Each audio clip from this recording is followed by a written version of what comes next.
Okay. तो हम लोग पिछली क्लास में बहुत सारा काम किए थे, जिसमें कि नंबर्स कैसे हम लोग राउंड ऑफ करेंगे, एक्सप्रेशंस में भी हम लोगों ने कहा ये सारा का सारा काम हम लोग कर चुके हैं, सिग्निफिकेंट फिगर्स का काम कर चुके और इजी वे में किए थे। आप अगर उसको देखे होंगे पिछले वीडियो को तो बहुत अच्छा लगा होगा आपको। फिर आज मैं उसी टॉपिक पर आ रहा हूँ, फिजिकल वर्ल्ड एंड मेजरमेंट। ये 11th का है, ओके, जिसका नया हेडिंग है डायमेंशंस। क्या है? डायमेंशंस। इस साल नीट में भी एक क्वेश्चन था, डायमेंशन से रिलेटेड था। तो एक्चुअली डायमेंशंस का हम लोग यूज करते हैं, जैसे हम लोगों ने कहा था कि जो क्वांटिटीज हैं फिजिकल, वो दो प्रकार की हैं। जिनमें एक प्रकार की क्वांटिटीज को हम लोग फंडामेंटल कह चुके थे और दूसरी प्रकार की क्वांटिटीज को हम लोग डिराइव्ड कह चुके थे, ठीक है ना। तो जहां तक डायमेंशंस का सवाल है, ये नेचर के बारे में पता कर लेता है कि फिजिकल क्वांटिटी का नेचर क्या है, नेचर, ठीक है ना। डायमेंशंस के द्वारा हम नेचर के बारे में पता कर सकते हैं कि नेचर क्या है। तो जैसे अगर हम डायमेंशंस की बात करें, तो क्या होता है, जैसे मैंने आपसे कहा कि स्पीड, स्पीड को मैंने यहाँ पर डिफाइन किया है कि the rate of change of distance of a moving particle is called its speed. The rate of change of distance of a moving particle is called its speed. और ये जो स्पीड है वो डिराइव्ड है। Speed क्या है? Derived है। आज जिसको हम लोग लिख रहे हैं किसके टर्म्स में? फंडामेंटल के टर्म्स में लिखने जा रहे हैं। तो ds by D T, rate of change of distance आपने चूंकि कहा है, तो ds बाई डी टी। इसमें हमको d से कोई मतलब नहीं है। यहां डायमेंशंस के लिए हम लिख देते हैं s बाई टी। s क्या है? तो डिस्टेंस है, और टाइम तो टाइम है ही, तो डिस्टेंस अपॉन टाइम। चाहे तो हम डिस्टेंस की जगह लेंथ यूज कर सकते हैं, डिस्टेंस की जगह हम क्या यूज कर सकते हैं? लेंथ यूज कर सकते हैं। यहां पर हम लेंथ लिख सकते हैं, ओके। और टाइम को मैंने ऊपर ले लिया है, तो टाइम की पावर नीचे अगर 1 है तो ऊपर जाकर -1 हो जाएगी, ओके। जैसे मास नाम की कोई चीज नहीं है, तो मास को मैंने 0 ले लिया, क्योंकि किसी की पावर 0 बराबर कितना? 1 होता है। यहाँ पर 1 सबके साथ रहता है। तो देख रहे हो कि मास की पावर 0, डिस्टेंस की पावर 1 और टाइम की पावर -1, और इस डिस्टेंस को आपने लेंथ मान लिया है। इसको आपने क्या कहा? लेंथ कहा, लेंथ का। तो अब यहां पर अगर देखा जाए कि अगर हम इस फिजिकल क्वांटिटी को डिराइव करना चाहते हैं, स्पीड को डिराइव करना चाहते हैं, तो निश्चित रूप से मुझे लेंथ और टाइम की जरूरत पड़ रही है ना। तो लेंथ और टाइम की जब जरूरत पड़ रही है, तो कितने पावर से इनको उठाया गया है? तो पावर, जैसे लेंथ को मैंने 1 पावर से उठाया है और टाइम को मैंने -1 पावर से उठाया है, और चूंकि मास नहीं है इसलिए उसको मैंने मास की पावर कितना? 0 कर दिया है। तो ये कहा जाता है कि किसी भी डिराइव्ड ऑफ फिजिकल क्वांटिटी के, किसी फिजिकल क्वांटिटी के को प्राप्त करने के लिए, को डिराइव करने के लिए, को उत्पन्न करने के लिए, जो फंडामेंटल है, जो फंडामेंटल फिजिकल क्वांटिटीज हैं, जो बेस फिजिकल क्वांटिटीज हैं, इनको जिन पावर से रेज करते हैं, जिन पावर से रेज करते हैं, जिन पावर से रेज करते हैं, वो पावर्स ही क्या हैं? तो उस डायरेक्ट फिजिकल क्वांटिटी की क्या है? डायमेंशंस है। तो यहां पर आप देख रहे हो, अगर कोई आपसे कह दे कि यहां पर मास के टर्म्स में स्पीड की डायमेंशन क्या है, तो आराम से कह सकते हो, यानी डायमेंशन ऑफ स्पीड इन मास, इन मास, ये कितना है? तो 0 है, okay. In length, in length ये कितना है? तो -1 है, ये 1 है। और अगर इन टाइम कहते हैं तो एक्चुअली -1 है, -1 है। तो ऐसे भी कभी क्वेश्चन कर सकता है जनरली डायमेंशनल फार्मूला लेता है, जनरली यही हो रहा है, डायमेंशनल फार्मूला पूछता है। लेकिन अगर कभी डायमेंशंस की बात कर दें तो ध्यान रखिएगा कि मास में कितना है, 0 है, लेंथ में कितना है, 1 है, और टाइम में कितना है, -1 है। तो these are the dimensions of speed in terms of mass, length and time. तो किसी डायरेक्ट फिजिकल क्वांटिटी को प्राप्त करने के लिए आप बेस क्वांटिटीज को जिन पावर से रेज करते हैं, जिन पावर से रेज करते हैं, जिन पावर से उठाते हैं, उन पावर्स को हम लोग क्या कह रहे हैं, डायमेंशंस कह रहे हैं उस फिजिकल क्वांटिटी की। जैसे हमने अगर स्पीड को ड्राइव करना चाहा है तो स्पीड को ड्राइव करने के लिए मास को मैंने 0 से, लेंथ को मैंने 1 से, और टाइम को मैंने -1 से उठाया है। ये पावर्स है, ये एक्सपोनेंट है। इसका मतलब these are the dimensions of speed in terms of mass, length and time. अब यहां पर हम लोग हमेशा लेंथ नहीं लिखेंगे या मास नहीं लिखेंगे। तो एक तरीका है कि अगर हम मास के बारे में कहें तो मास का फर्स्ट कैरेक्टर अगर हम कैपिटल ले लेते हैं तो यहां पर कह सकते हैं कि अगर हम डायमेंशंस की बात करें तो मास की डायमेंशंस को हम m ले सकते हैं, यानी m की पावर 1। अगर लेंथ की बात करें तो लेंथ की डायमेंशंस को हम लोग m में ये l की पावर 1, पावर 1। अगर टाइम की डायमेंशंस को कह देते हैं तो t की पावर 1, यानी 1t। अब जैसे मास के अगर डायमेंशंस बतानी हो समूह के टर्म्स में तो हम लिखेंगे m, l की पावर 0 और t की पावर 0। अगर इसकी बतानी हो तो हम लिखेंगे m की पावर 0, l और t की पावर 0। अगर इसकी बतानी है तो लिखेंगे m की पावर 0, l की पावर 0 और t की पावर कितना, 1। ओके, तो यहां पर हम लिख सकते हैं, कैसे? यहां पर हम लिख सकते हैं जैसे आपने कहा था भी डिस्टेंस, तो यहां पर लिख सकते हैं m टू दी पावर कितना, 0, l टू दी पावर 1 और t टू दी पावर कितना, -1। ऐसे लिख सकते हैं। तो अगर कोई आपसे पूछ दे कि भाई डायमेंशंस एक्चुअली है क्या, तो आप चाहे तो एक सेंटेंस कह दीजिएगा कि दी इफ, ठीक है ना, dimensions that is the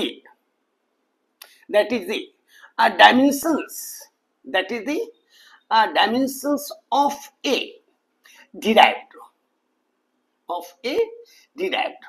of physical quantities। ध्यान दीजिएगा, आराम से समझ सकते हैं आप, ठीक है ना। The dimensions of a derived of physical quantity are the powers, और पावर्स को ही हम लोग एक्सपोनेंट भी कह सकते हैं, एक्सपोनेंट्स भी पावर ही हुआ करते हैं। आर दी पावर्स और to which of fundamental of physical quantities, जिनको हम बेस भी कह सकते हैं। फंडामेंटल की जगह अगर हम बेस लिख देते हैं तो भी चलेगा। बेस फिजिकल क्वांटिटीज यानी fundamental physical quantities.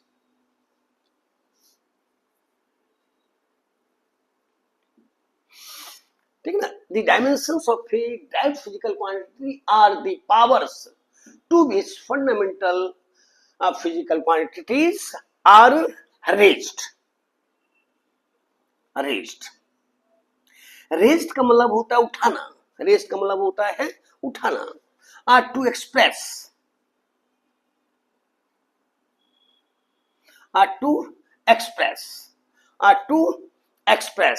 that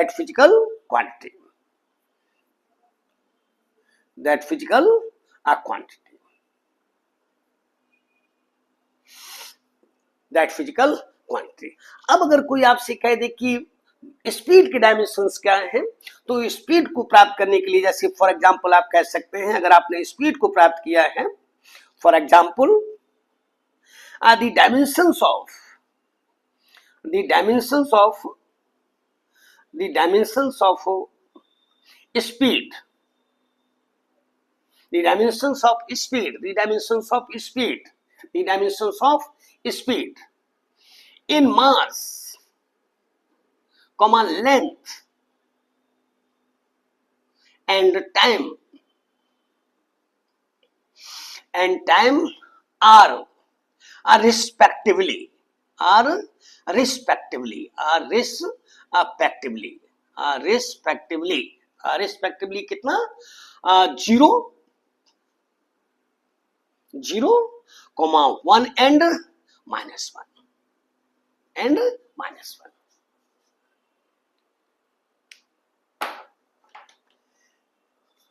Are the powers, are the powers, आपने कहा कि powers are to which fundamental physical quantities are raised.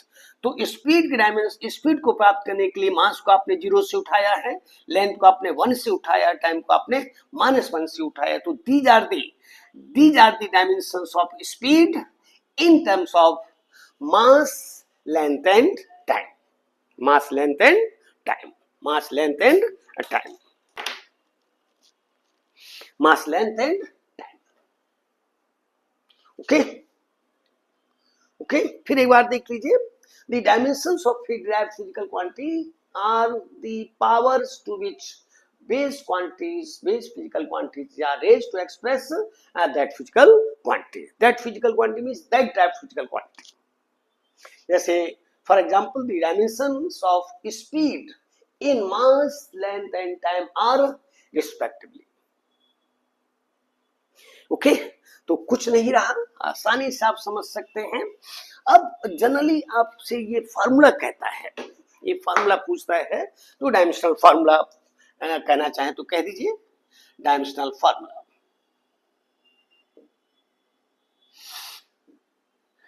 Dimensional formula ये जनरली स्क्वायर ब्रैकेट में लिखे जाते हैं. किसमें? स्क्वायर ब्रैकेट में लिखे जाते हैं, स्क्वायर ब्रैकेट में लिखे जाते हैं. ठीक है ना. तो यहां पर कह सकते हो कि if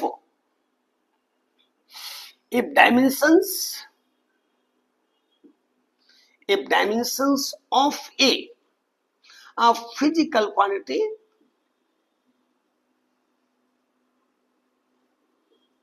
the dimensions of a physical quantity x in terms of mass, length and time are respectively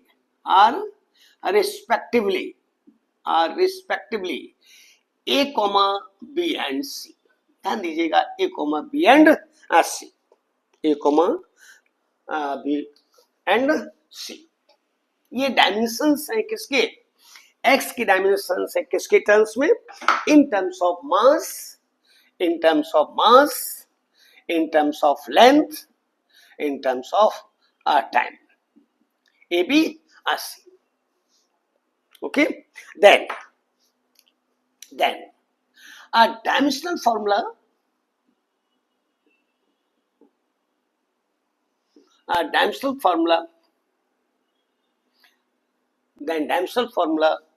of a physical quantity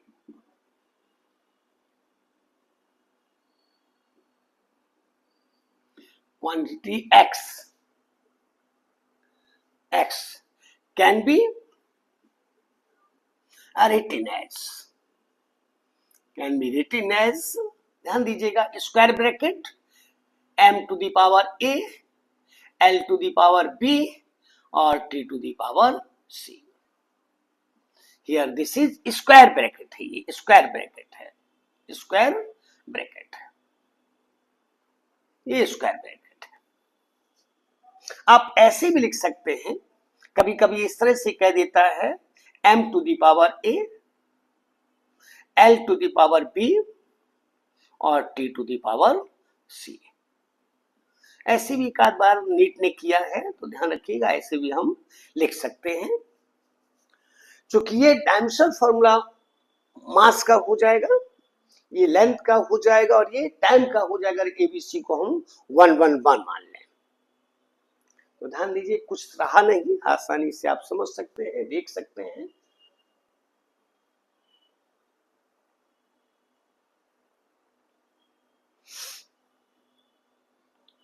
okay, अब अगर हम आपसे कहते हैं dimensional equation, dimensional equation, dimensional equation, dimensional equation, dimensional equation, equation, equation आप जानते ही हैं, आज समीकरण को कहा जाता है, ठीक है ना, हटा सकते हैं, ठीक है ना। तो an equation, an equation, an equation, an equation obtained by equating, obtained by equating, obtained by equating a physical quantity,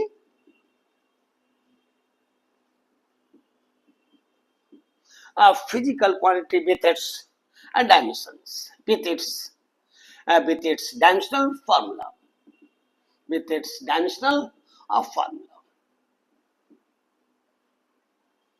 with its dimensional formula.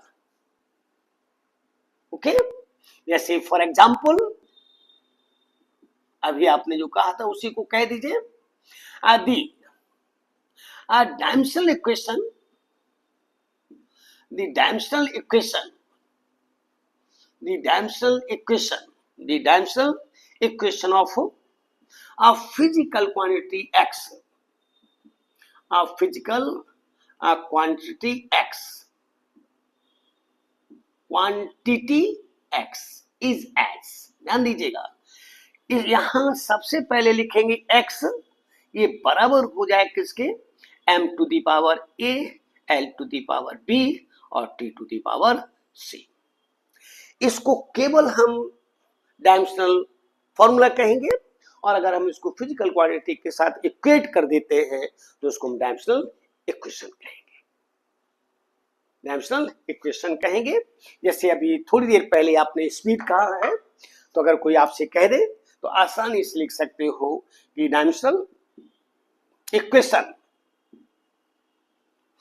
Dimensional equation of speed, of speed, of speed.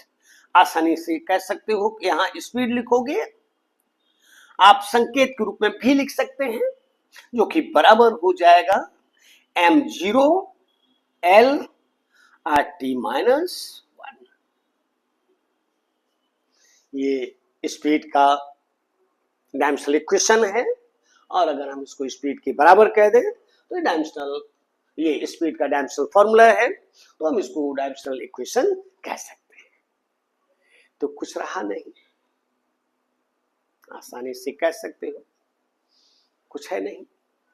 तो केवल इतना ध्यान रखो ये formula है और ऐसे लिखेंगे तो ये इक्वेशन है, केवल इसको लिखोगे तो फॉर्मूला है और इसको लिखोगे तो ये इक्वेशन है। चूंकि इक्वेशन में हम इक्वेट करते हैं किसके द्वारा, इक्वल साइन के द्वारा। तो अगर फिजिकल क्वांटिटी को इक्वेट कर देते हैं उसके डायमेंशनल फॉर्मूला से, ठीक है ना, डायमेंशनल फॉर्मूला से, तो उसको क्या कहेंगे, डायमेंशनल इक्वेशन कहेंगे। इक्वेशन में इक्वल साइन जरूरी होता है। तो कुछ रहा नहीं।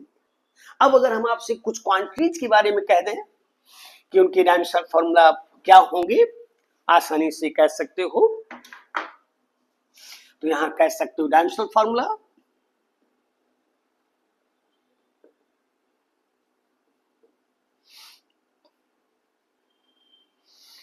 formulae of some important physical quantities, physical quantities, physical quantities। जैसे मैंने आपसे कहा, फर्स्ट में कहा speed, speed and velocity, speed and velocity, speed and velocity. सब जानते हैं, बचपन से लेकर आप आज तक यानी 5वां 6ठा क्लास से लेकर अभी तक ये काम कर रहे हो। तो अगर स्पीड की बात करते हैं तो the rate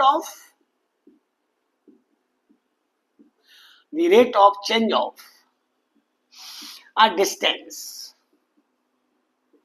of a moving particle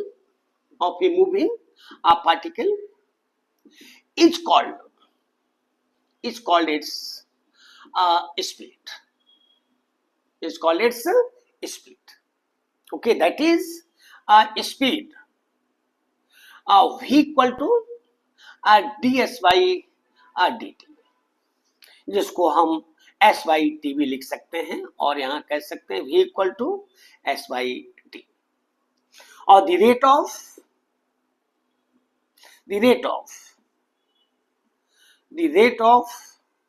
a change of a displacement,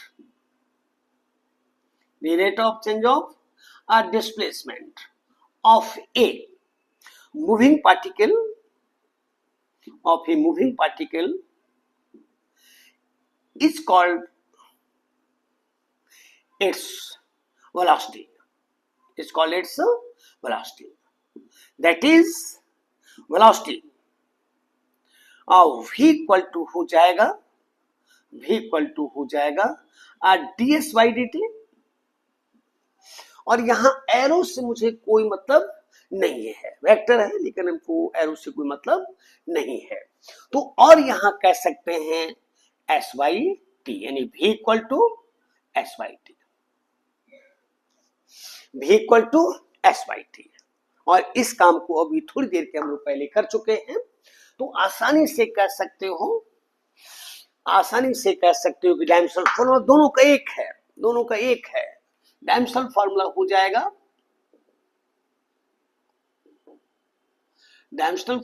जाएगा m0 l t की पावर -1। थोड़ी देर पहले आपने डिफाइन किया इसको, यही से आपने शुरुआत की है, देख लीजिए कुछ रहा नहीं। ओके, और इससे यूनिट भी कह सकते हो, ये स्पीड स्केलर है और वेलोसिटी वेक्टर है। Speed is scalar and velocity is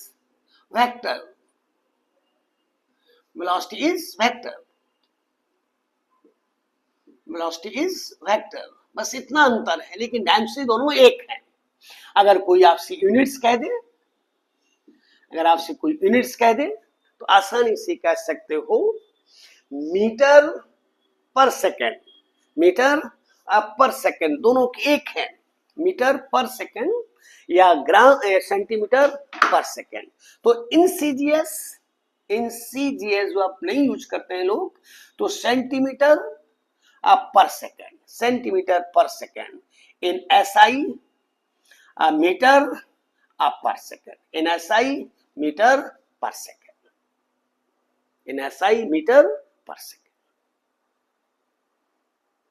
ठीक है ना। इससे भी हम बहुत सारा काम कर सकते हैं। आगे आप जब पढ़ेंगे तो यहां पर कह सकते हो कि the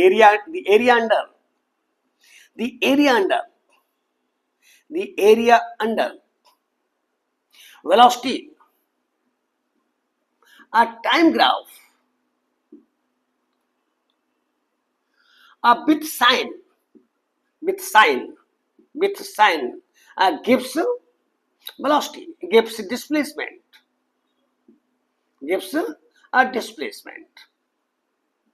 but without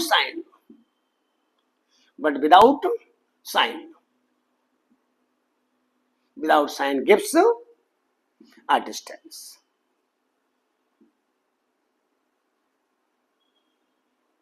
covered by the moving particle, उतना तो आप होशियार हैं। Okay,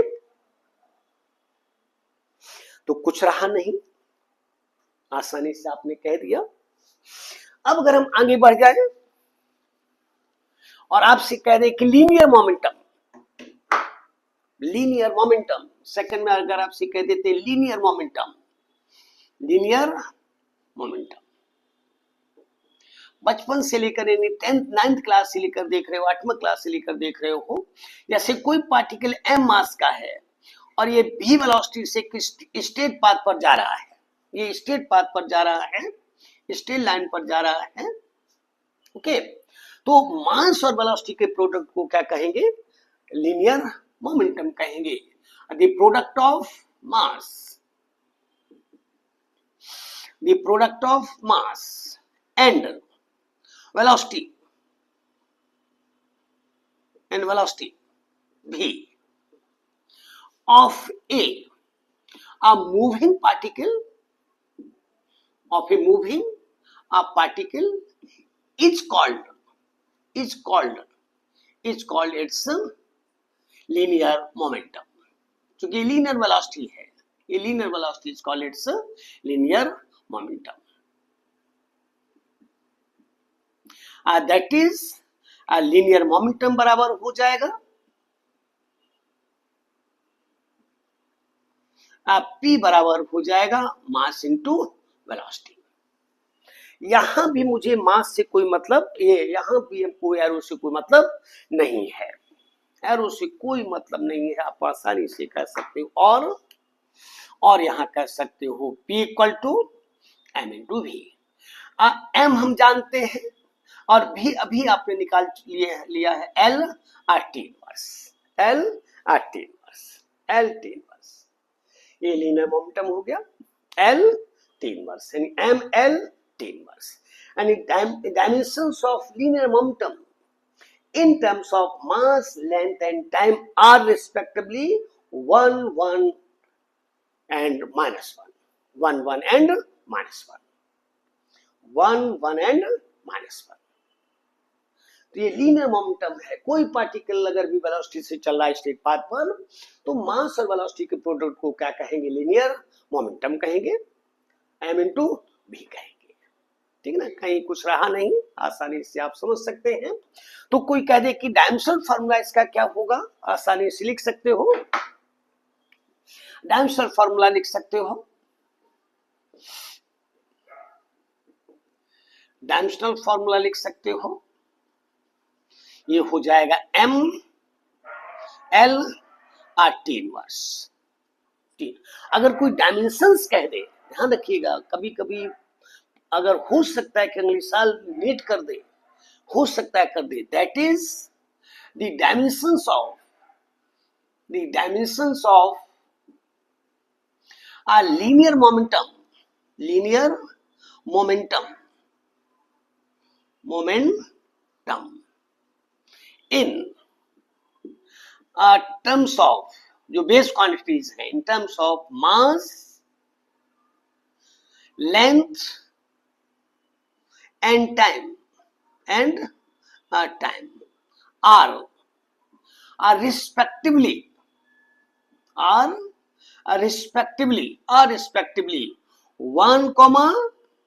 1 and -1। तो एक्चुअली जो पावर्स होती हैं वो पावर्स क्या हैं? डायमेंशंस है। जो पावर्स है वो डायमेंशन, चूंकि अभी आप कह चुके हो कि जिन पावर से हम रेज करते हैं ये पावर्स ही क्या है? यानी डायमेंशंस हैं। ये डायमेंशंस हैं जो कि m की पावर 1, l की पावर 1 और t की पावर -1 है। तो ये डायमेंशंस हैं, ओके। और अगर कोई आपसे ये कह दे कि ये क्या है, तो यहां कह सकते हो कि linear momentum is vector, physical quantity, vector physical quantity.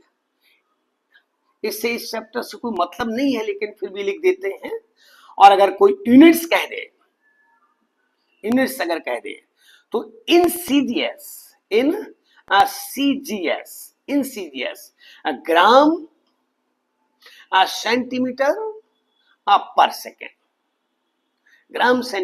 पर सेकेंड, और डाइन सेकेंड भी हो जाएगा, इम्पल्स से इसको माना जाता है। और इन SI केजी मीटर पर सेकेंड,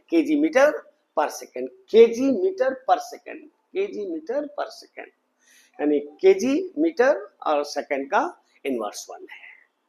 तो ये क्या हो गया, लीनियर मोमेंटम हो गया, लीनियर मोमेंटम हो गया। आसानी से समझ सकते हैं, कह सकते हैं, देख सकते हैं। ओके, अब अगर कोई तीसरी बात करें कि एक्सीलरेशन क्या है, तो बचपन से लेकर यानी 8वां से लेकर अभी तक आप कह रहे हो एक्सीलरेशन, जिसको हम लीनियर एक्सीलरेशन कह रहे हैं, linear acceleration, linear acceleration, the rate of RAT, the rate of change of velocity, the rate of change of linear velocity भी कह देते हैं, linear velocity of a moving particle,